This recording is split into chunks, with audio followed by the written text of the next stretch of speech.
Welcome to What is Going for new thought from the edge of Each week on OMTimes flagship radio show, veteran broadcaster, author, and media consultant Sandie Sedgbeer conducts thought-provoking interviews with inspirational authors, artists, musicians, scientists, speakers, and filmmakers who are working at the point where spirituality and science meet consciousness at the very edge of Here is your host, Sandie Sedgbeer. Hello and welcome to part 2 of a special 3-part series of interviews with speaker, researcher and author Paul Anthony Wallis, based on his latest work, the Eden Trilogy, which has been hailed as an extraordinary work of investigation that not only brings much humility and insight to one of the most contaminated fields of inquiry, 21st century ufology, but also provides a solid foundation in understanding humanity's origins. If you didn't catch our first conversation, Paul Anthony Wallis is a senior churchman who served as a church doctor, a theological educator, and an archdeacon in the Anglican Church in Australia. He's the author of numerous titles on Christian mysticism and spirituality, and his work today probes the world's mythologies for their insights into human origins and human potential. Paul, welcome back. G'day, Sandie. It's great to be with you. You too. So in part 1 of this series, we discussed book 1 in your trilogy, Escaping from Eden. Does Genesis teach that the human race was created by God or engineered by ETs? Today, we're going to focus on book 2, The Scars of Eden. Has humanity confused the idea of God with memories of ET contact? And this book chronicles your travels around the world, speaking with renowned researchers, contemporary experiencers, and others from numerous cultures whose ancient mythologies also describe ET intervention. So tell me about this secret commonwealth, as is mentioned in your book, in which many narrative traditions describe this covert layer of non-human interference or governance over humans. Well, that's a great place to start, Sandie, because The Secret Commonwealth was a title of a book that was produced in around 1600 out of the work of a Scottish Presbyterian minister working in Aberfoyle, in the parish of Aberfoyle. And anyone who knows much about religious history will know I've just described a very conservative person. Robert Kirk was a very conservative person, but he was also a very sincere and compassionate pastor who, when he went to the parish of Aberfoyle, listened to his people and expected to learn something from them about what their experience of life had been through the generations in Scotland. And as he listened to his people, he was hearing a layer of story that startled him. And there were patterns in the story that were so repetitive and so compelling, and that was so much a part of the heritage of the families among whom he was working, that he had to start taking notes, getting his head around it, making sense of it. And he concluded, on the basis of that work of research, is what it really was, that there is a non-human layer to the governance of humanity. And that until you understand that, you won't understand a thing that happens on planet Earth. And the stories that he was hearing were not only of contact with non-human beings resident on the planet or visiting the planet, but of abductions, stories that would be quite familiar to the modern ear. And not just abductions for hybridization. So he was really in the deep end of the ET contact story, and he took it seriously. And he felt not only was this a part of the experience of human beings in his part of the world and around the world, but that it was essential to understand the reality of it if we want to understand who we are and what our place is on the planet. So that's where the name, The Secret Commonwealth, comes from. And as I discovered in my research for The Scars of Eden, this experience, this indigenous experience, belongs not only in Scotland, you can find it in Ireland, Wales, Africa, Mediterranean, India, the Americas, Africa. I discovered it in West Africa, Ghana, in the heritage of my own family. And it was when I made that discovery that I realized I had to make a personal journey around the world to sit at the feet of the elders of traditions who had curated these stories for generations. Did any of what you discovered surprise you? I was blown away. Yes, absolutely.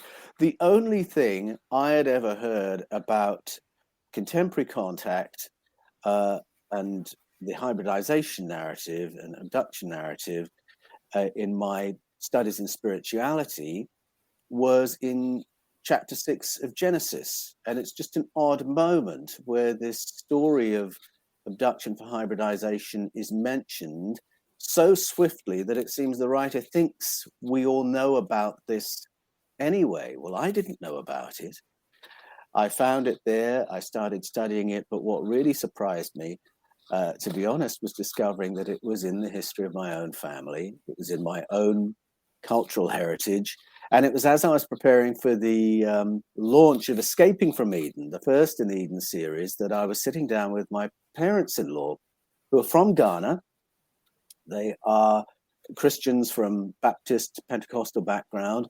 And I suddenly remembered I had to tell them what my new book was about. All my previous books have been quite unworrying to them.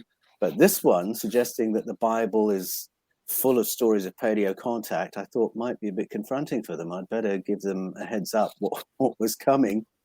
So when they came and visited one weekend, when everyone was relaxed after a lovely lunch and some lovely food and drink, I said, Kofi, patience, let me tell you about my new book, and very nervously put forward my thesis to them. And they sat in stony silence that gave no clue as to what they were thinking about what their son-in-law was telling them, until I finally paused for breath. And my father-in-law sat back in his seat and he said, Paul, a penny has dropped, meaning that there were many anomalies in the stories we tell from the Bible, which he had spotted and never been able to get his head around. Suddenly they made sense that these are actually stories of visitation, colonization by ETs. They're not really God's stories at root. It explains some of the confusion, the conflict, the warfare, the violence. So he was doing that processing. And my mother-in-law, Patience, went forward and she said, Paul, we already know this story. Because in Ghana, you grow up and at school, you will learn the modern scientific view and you'll learn the Christian Orthodox view. But the indigenous knowledge of Ghana is that there is a non-human presence on planet Earth that is involved in abduction, hybridization, that is very possibly what today we would call an extraterrestrial presence, although the origins of this presence is shrouded in mystery. But all the elements that you're telling us about of contact are there in Ghanaian heritage. And that was the beginning of my going around the world and finding this story repeating in cultures all around the world with phenomenal details recurring from culture. Yeah. Yeah. I mean, growing up as a child, there was a poem that we learned, which was, went something like, up the airy mountain, down the rushy glen, we daren't go a-hunting for fear of little men. And it was all about these people who lived in the mountain, and they took away a little girl called Bridget, and she was gone for 7 years. And that's a poem. Yes. Well, we've been taught to put that in a certain box, haven't we? So we know the poem, it's a fairy tale. Yes. And if I use the word fairy, we immediately think of Tinkerbell in Peter Pan, and might not know that the original fairy tales were stories far closer to modern ET abduction narratives, such as we would hear in the present day, and that the little men or the little people sound a lot more like the small greys, to use the modern nomenclature, than we might be comfortable with. Yeah. But you see, it's that language is there, I think, as part of it's a bias towards ridicule. with which we listen to these stories. And it's a bias that's been carefully curated, I think, by mainstream information curators to stop us asking too many questions about what really is going on. Yeah. And we get told over and over again, don't we? Oh, it's just a fairy tale. I mean, it's interesting because as a child, I was, the books that I read as a 4-year-old, and I was a precocious reader, were all folk tales from different countries. And there were lots of them then. And I worked my way through them all because they attracted me. There was something in them that attracted me. But, and they were quite scary. Disturbing. Yes, very disturbing, those books. And your book is, full of, stories of the people that you've talked with, the different cultures, we know that the Hawaiians, they talk about coming from the Pleiades in a boat. That's their mythology. And there are other cultures that have very similar over and over again.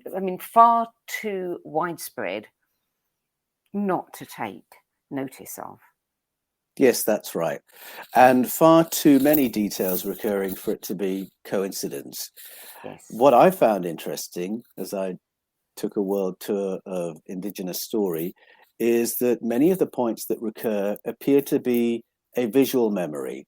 So it's not that a book has gone around the world and been sort of rewritten by each culture. It's not an oral tradition that's gone around the world in Chinese whispers and been adapted. Very often you'll find that each culture has a very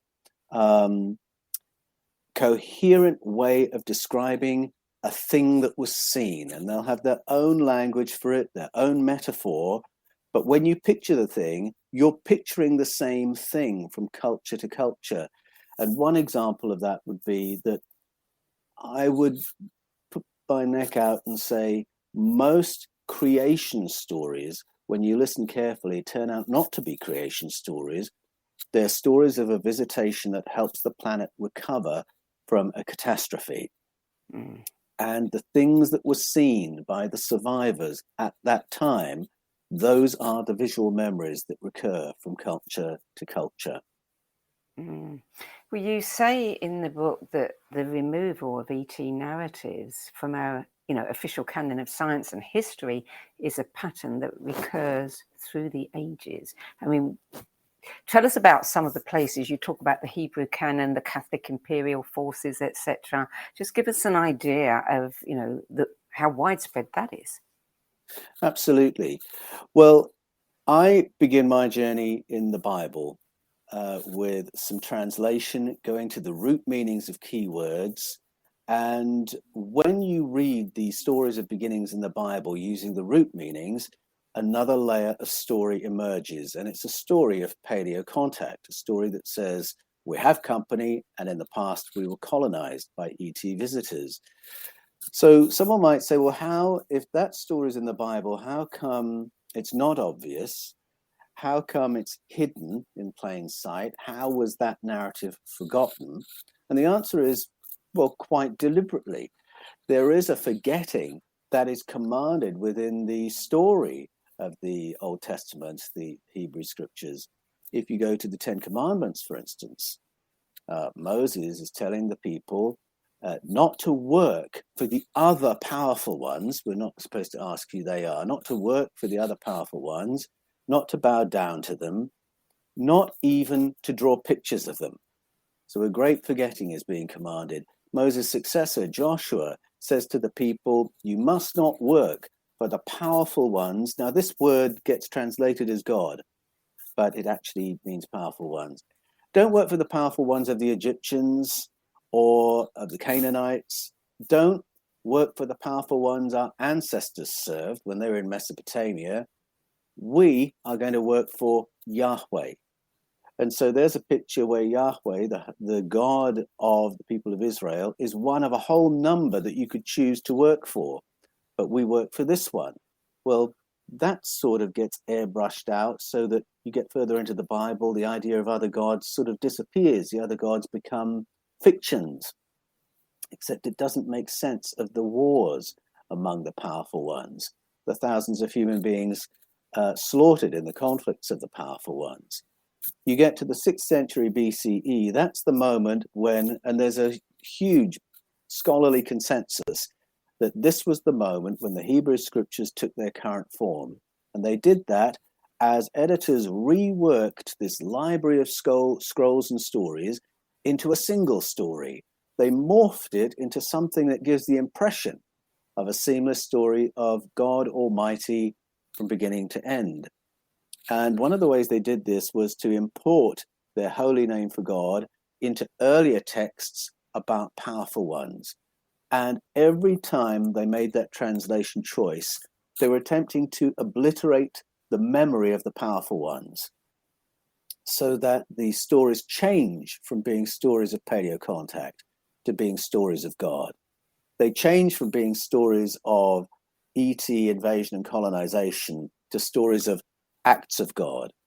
And there's a distortion in the stories that happened at that point in which you see God now being very anti-human, now being very violent, now going to war with himself, now being double-minded, making mistakes, failing to anticipate things a child could have anticipated. It's a very odd, violent, disturbing God that emerges because they've actually given the name God to a whole community of entities who were really at odds with each other. And that distorted image of God has really distorted Judaism and Christianity from that moment to this. Because if you worship a God who is genocidal, then you will justify genocide. You have to. If you worship a God who is so punitive that he will punish a family for 7 generations because of a mistake somebody made who was actually trying to serve him, you have to justify that kind of morality because that's the God you're worshipping. And so it distorts us. We shut down our own moral compass. We shut down our own intelligence because we think we have to justify and worship this divine activity, which it turns out wasn't divine at all. It was extraterrestrial activity. So that's one example in the history of the Jewish canon. But similar moments happened, as the Roman Empire, for instance, hijacked Christianity. It pared it down from this great kaleidoscope of gospels and theologies and experiences and practices, pared all that down. So you've now just got the canonical scriptures. The Gnostic scriptures are literally being buried in the desert to prevent them from being destroyed because of this climate of control.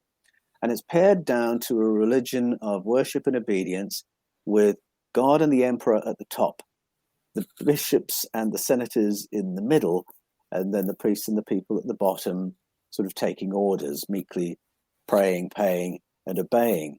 And it pushed out some of the more interesting elements that were part of kaleidoscope Christianity that were all about contact with ancestral spirits, contact with other spirits who the New Testament writers never quite define who they are or what they are, but they're not demons, they're not angels, there's some other kind of entity that's not quite defined. And that whole primitive experience of contact and communication was pushed out of the core syllabus of Christianity, so that Christianity becomes feudalism with a religious gloss on it.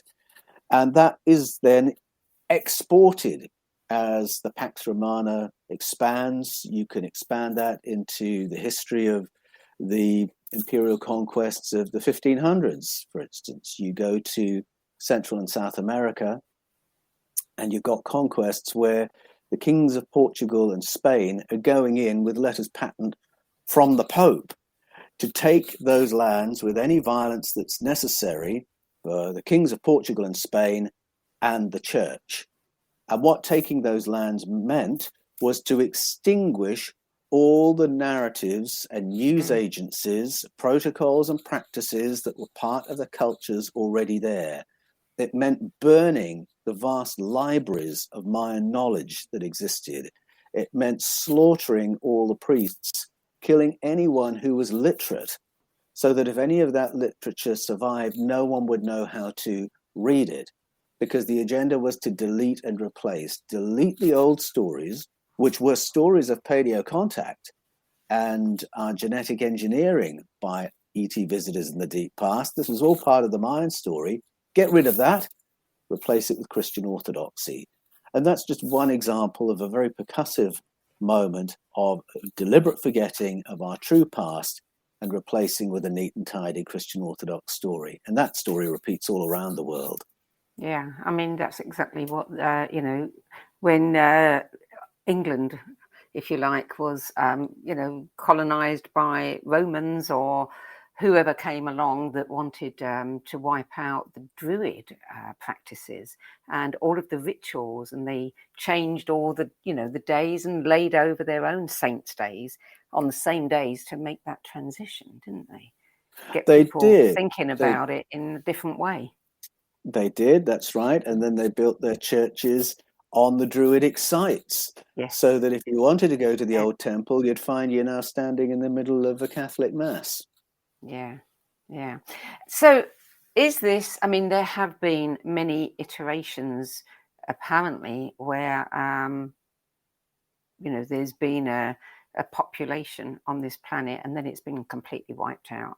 And then later on it started again, and goodness knows how many of those, there have been, because we just don't have the evidence, I would imagine. But it seems to me, I mean, we live in a world now that is full of anger and warfare, and we're seeing a wonderful play out of all of that now. Would you say then that, at our heart, we are different? We are not this warlike race that we are seeing, but we have been so conditioned and driven and controlled in a certain direction that this is how we've developed, and we've forgotten who we are. Yes, I think what you said is very profound. I think that's right. I think that we have forgotten who we are.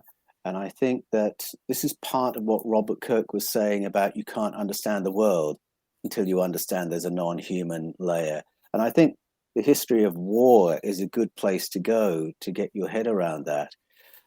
There are some really interesting moments when a couple of presidents of the United States of America in the 20th century did their best to warn the public about a layer of influence over human affairs that was beyond government and that was there to foment war and to profit from war.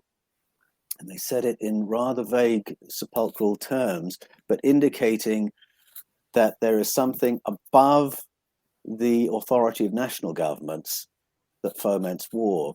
And there's an interesting moment in the Bible, for instance, when one of the prophets, the prophet Micaiah, remote views this committee that appears to be running Project Earth. And it's not a committee of human beings. It's a community of non-human beings, of powerful ones who we could call a sky council. And apparently one of their main jobs is to foment war on planet Earth. Well, you don't need to stick in the Bible to find that narrative. You can go to the source narratives, the Sumerian-based cultures of Babylon, the Akkadian narratives, the Assyrian narratives, that sky council that foments war, it's in those stories too. Go to the Vedas, you'll find it there. Go to the Norse stories, the ancient Greek stories, it's there too. And from time to time, I think we get hints that the history of violence and warfare on planet Earth has a non-human influence at play. I think there's a really poignant moment from the First World War that's called the Christmas Truce, where Christmas Day arrived and the working class boys of Germany remembered on that day that they had no argument with the working class boys of England. Yeah. They didn't want to kill each other. They had no argument with each other. They just wanted to be young men and play soccer together. And so on Christmas Day, they gave themselves permission to stop war for a day and to play soccer, which they did, came out of their trenches, they played with each other, and then they went back into the trenches and the war continued the next day. Just a little reminder that this wasn't a story of two nations clashing in those trenches. The argument was at an elite level. The argument was to do with who had governance over which territory. These were elite questions, and an argument within a single family when you go to the root of it. And then you ask, where did the money come from to finance this? And again, there's a very dark layer to the story. And you think, how can decisions be made with so little empathy towards human beings that it would be decided this kind of slaughter would be the best way forward? And it's as you dig into some of those questions, I think that you find it unavoidable to get into the territory that Robert Kirk described. You get into the non-human layer of why human beings are marshaled in this way. And I mean, we're talking at the extreme end of the spectrum of warfare, but I think even if you go to our basic concept of leadership, why is it that when we talk about strong leadership, what that means to most people is leadership with very little empathy in it? That's leadership that will force a policy through no matter who it hurts, no matter who's against it. It will be pushed through. But why is that strong leadership? Why don't we call it strong leadership if somebody says, we are going to listen to everyone who's going to be affected and consider all possibilities, and we won't make a decision until we're all in agreement? That's far harder to do, but it's not called strong leadership. No. People will say, well, that's no leadership at all. That's weak. Where do we get that idea? That's weak leadership. And I think we have that framework because our original experience of governance was of being governed by beings who had no fellow feeling towards us, who had no empathy, who would foment war with zero concern at the human collateral that would be caused by this warmongering. I think that's our original experience. And then we inherited those patterns and that culture. And that's part of what I examine in The Scars of Eden. And I use that language, the scars, because that's a scar in our psyche. It is. That we think of leadership that way, that we give our power away to superiors, that we're wired for servitude and to follow orders, even if it means we start killing ourselves or killing each other. That is a scar in our psyche from the deep past, a time of paleo contact. But I want to add to that if you listen to ancestral narratives, world mythologies, first contact is not that kind. First contact is not where human beings are marshaled for war and manipulated and slaughtered. First contact stories are about a benevolent contact that elevates humanity, that shows us who we are and what we're capable of. And that's really my agenda in going to this territory, to remind the reader, to remind us that we are capable of something far more beautiful and far more amazing than perhaps we've ever thought. Absolutely. And, we're watching it playing out in England, in America, with elections, etc. People say they want truth, they want integrity, they want honesty. And then when they get it, they call that person weak.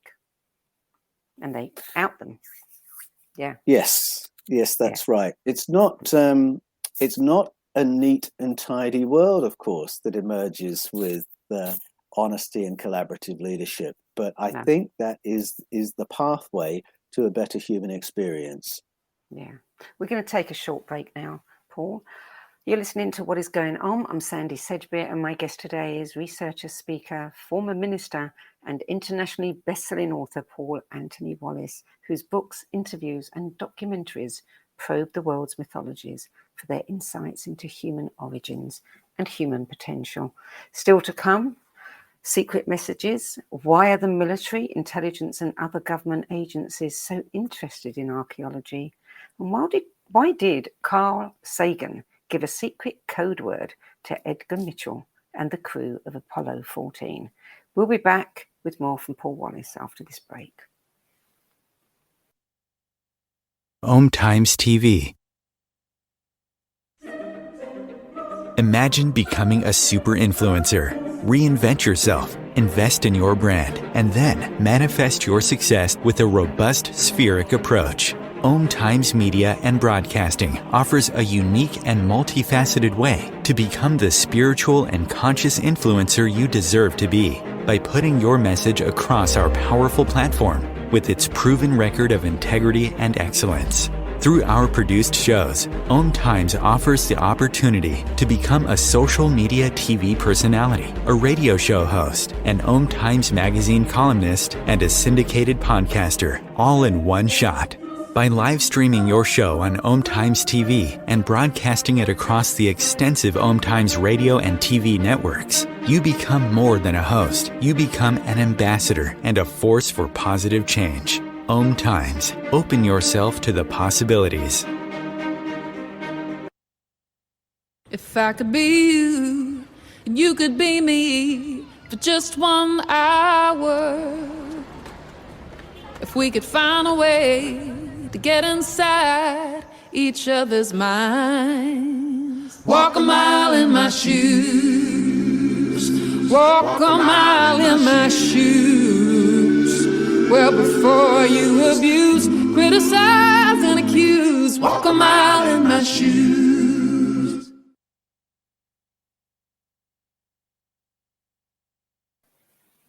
Welcome back. Paul, you spoke about erasing everything as much as possible, the information. We're also seeing around the world that many sacred sites are being destroyed, built over, looted, etc. You've talked about how this is happening in Australia with some of the sacred Aboriginal sites.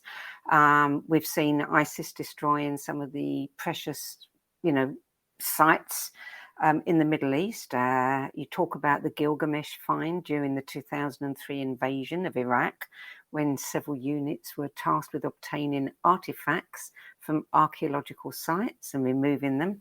We've all heard about the what is that? Trying to think of the guy's name, Trevor somebody who wrote the Spear, the book about Spear and Destiny. And there's supposed to be a famous spear and other things that Hitler had that were appropriated after the war, and nobody's ever heard of them again. What is going on there? But that's the question, isn't it? What is going on? Why would our governments be interested in archaeological artifacts or artifacts that seem to belong to the world of mythology? They would not be interested unless there was some kind of power residing in that information or in those artifacts. I really started getting onto this after I'd published Escaping from Eden, and I started to be contacted by people who were veterans of war, who had been in the theaters of war, particularly in Afghanistan and Iraq, and they had come back, as many veterans of war are, dislocated from mainstream society and the mainstream narrative because they had seen through the conventional geopolitical story. They'd come back asking, why were we really there? What were we really looking for? And I started hearing from people who were talking to me about ancient technology, that there were units in Iraq, for instance, looking for very specific ancient technology to sequester it. And if they could, remove it from the country and put it in the power of, I say the Allies, in the power of the United States. And they were very specific about what that technology was. And people would contact me and say, what is the credibility of that? Because this is what I've heard from friends of mine who are in other units, or this is what I had eyes on. I just need a context for what I saw. And so I will tell them about the ancient technology that's referenced in the Bible, the ancient technology that's referenced in the Sumerian stories, technology which, if you were a warfaring nation, might be very interesting to you. Or simply, if you want to be the top nation on planet Earth, technology that you must have, that nobody else must have. And we have ancient stories about these things, but we have contemporary warfare that is about these things. I mean, if you stop and think for one moment, why was it so important that in the first 10 days of our incursion into Iraq in 2003, that we had to have units there at the Gilgamesh site to sequester items from there? Why was that so far forward in the mix of that war? So these were the questions I began to ask as I had contact with people who were involved in these things. And I think that's what it boils down to, that if you're going to be the top nation, you must have the top tech that's available in the present, tech that was available in the deep past. And that's where some of these stories come together. Well, I wonder about gold. Gold is a commodity that is supposed to be the precious metal on earth, the most expensive. Only the very rich, can have access to it. And when you look back at the stories from Zecharia Sitchin of Enki and Enlil, who supposedly came to this planet and were mining gold because they needed gold for some purpose, you wonder whether there's a connection there. Well, indeed, what is our fascination with gold? It's hinted in the Bible as well, that mining story, the idea that our ancestors were mining for another non-human demographic. And one of the things they were interested in was gold. That's mentioned in the book of Genesis. I think that there's a thread through the Bible as well that will surprise people. If let me start somewhere else. Let me start in Wales. I used to watch a story called Nog in the Nog, which was a lovely cartoon about the Dark Ages in Wales and these people and their local griffin, which is a dragon. And I used to think that was what the dragon stories were, lovely, cozy stories that you'd tell as a bedtime story for a child. Well, Nog in the Nog is actually part of a worldwide family of narratives about a time when human beings were governed over by reptilian entities who had enormous appetite for beef, virgin girls, and gold. And it might surprise people to know that many of the God stories in the Bible fit lock, stock, and barrel into that framework. That there is an entity that now has the name of God pasted over the top of the story, that had charge of human colonies and that sat in luxury in its dark tent, receiving prodigious volumes of beef, virgin girls, and gold. And the people's job was to provide their dragon with those things. Why would it be that the ancient Hebrews would have that story, and the Egyptians, and the Chinese, and the Spanish, and the Russians, and the Welsh with this Nog in the Nog, or the version I watched anyway? Why would you dream that up? And I think gold fits within that narrative, that it is something that is precious to somebody else who we used to serve.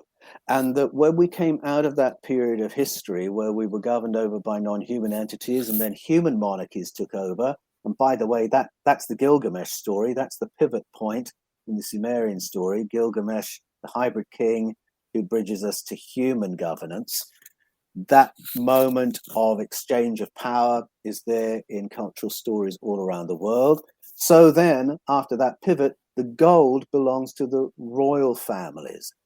And so when you look at the story of colonization, whether it's the British colonizing or the Portuguese or the Spanish or the Dutch, it always involves the removal of gold from the conquered country to the possession of the royal family of the conquering power.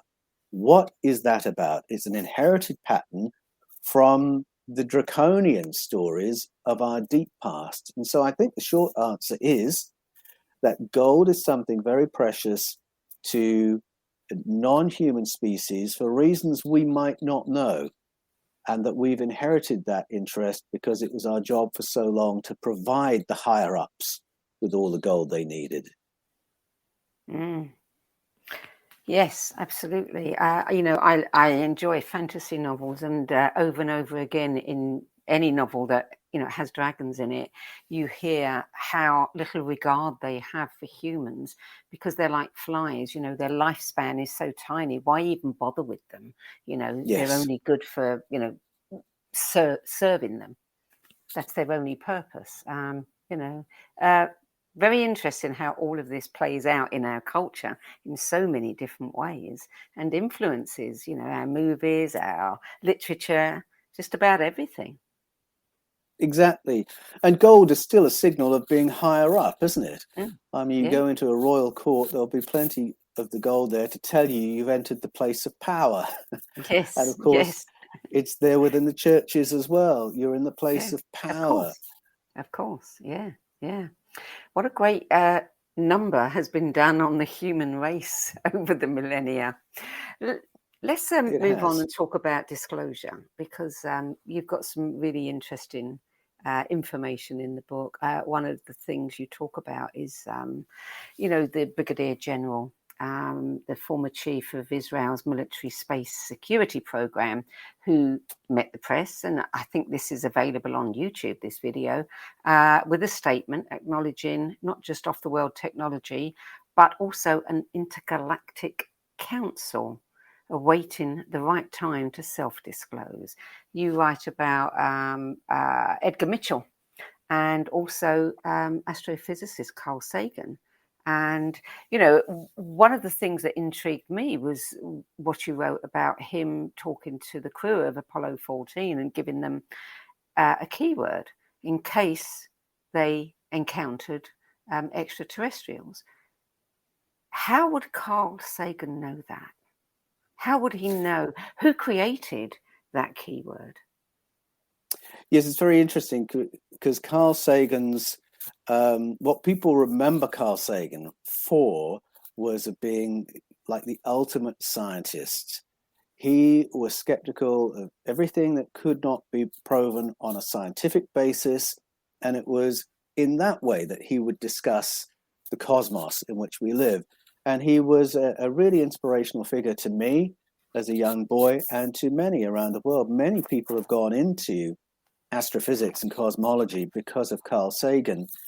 And I remember a moment when Carl Sagan went on TV and debunked Eric von Daniken, who was the sort of the granddaddy of paleo contact. Eric von Daniken wrote the book Chariots of the Gods, which suggested that our history as a species might make better sense if we allow for the possibility our ancestors may have had contact with ET civilizations who nudged us forward in our development. That made sense to me as an 11-year-old boy when I read the book. And then Eric von Daniken is debunked by Carl Sagan, this ultimate scientist, who says that the likelihood of ET species coming and colonizing us and hybridizing with us was as likely as him hybridizing with a petunia, and everybody laughed. Now I discover, through my research for the Scars of Eden, Carl Sagan agreed with 90% of what Eric von Daniken was putting forward in his central thesis. Carl Sagan had argued for it in the 1960s, written papers about it, co-authored a book about it. And Eric von Daniken quoted from those sources when he wrote Chariots of the Gods. But by the time Chariots of the Gods was charting and becoming popular, Carl Sagan had decided that he would do better in terms of tenure and influence if he just put all that to one side and focused on something slightly different. And so for a while, I was quite annoyed with Carl Sagan because I thought he was deeply, deeply dishonest. Now I've forgiven him a bit because I've realized that you take the whole story of his life, you watch the movie Contact, which is his only novel, and you begin to get a sense of what Carl Sagan really believed, even if he couldn't present it as science. And this story of Carl Sagan being the one to brief the Apollo astronauts just before they leave for the moon to say, now you may find yourself in company. And if you do, please don't announce it publicly. Use the word grandma. And then we at HQ know you've got ETs with you and no one else will know. So that's how into the probability of contact Carl Sagan was privately. All the while publicly, he's laughing, mocking, debunking it. But I think in his own way, he did nudge us forward, because we have him to thank for SETI, which just keeps on the agenda the question of, are we in company? It may be a huge distraction because he already knows we're in contact, or he's now passed away, of course, but at least it kept it on the boil, it kept it discussed. And so it's a really complex picture that involves Carl Sagan. Ed Mitchell, far more straightforward, that he campaigned tirelessly for the US government to come clean about being in contact. And when you realize that Ed Mitchell, the sixth man to walk on the moon, was bound by layers and layers of official secrets laws, so you know there was a heap of stuff he was not allowed to say, yet he was allowed to say that. He was allowed to campaign for that. So when Hayam Eshed, the former chief of space security for Israel, the brigadier general who held that position for 27 years, when he stepped forward a couple of Christmases ago and said, yes, we have been in contact at a covert government level for quite some time, he was repeating what Ed Mitchell had wanted to hear from US authorities. And he was also repeating what our ancestors have been telling us for thousands of years. Intergalactic Council, read Sky Council. It's the same thing. And it's what we find in the Bible, the Sumerian stories, and ancestral story all around the world. So if this is common knowledge, you know, amongst a certain group of people in government, when are we going to hear about it? You know, we keep being told disclosure is close.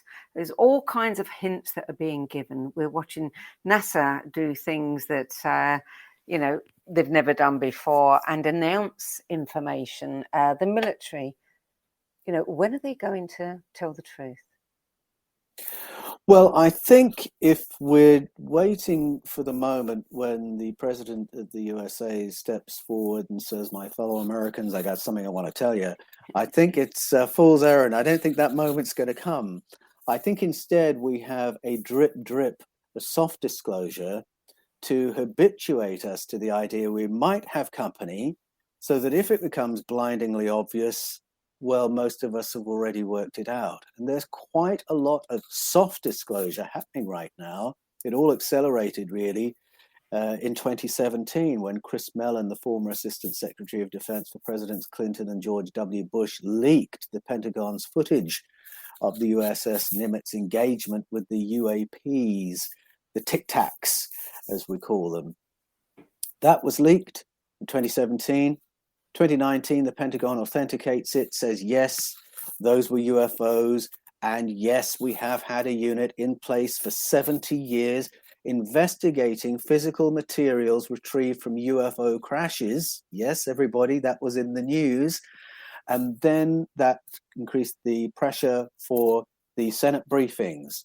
The Senate says to the Pentagon, we want to know everything you know about UFOs. And so this thin paper, 9 pages of what looked like absolute whitewash, came out last year.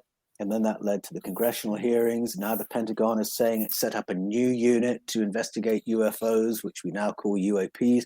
The language keeps changing, but it is the same thing. So there's been a lot that's now in the public domain. The Pentagon has authenticated the UFO phenomenon for the first time in 70 years. And in that thin report of 9 pages was the information that US defense operations are interfered with on average once every 6 weeks by UFOs. And that's been the rate over the last 17 years from 2004. So there's some significant information that's suddenly been put out there. UFO crashes, physical materials, once every 6 weeks. Well, that's a lot of contact. And so I think if people are paying attention and not too distracted by other things, they realize we have been told we are in contact at that level. And then listen to Hayam Eshed And it makes perfect sense that in 70 years, we would have found something out that we might actually be in some kind of a conversation, which he says we were. Ed Mitchell says we have been. The US is very involved in it. It was over a decade ago that Dmitry Medvedev, the previous prime minister of Russia, said exactly the same thing. He said every new prime minister of Russia is given a dossier detailing the spacefaring civilizations that we're already in contact with.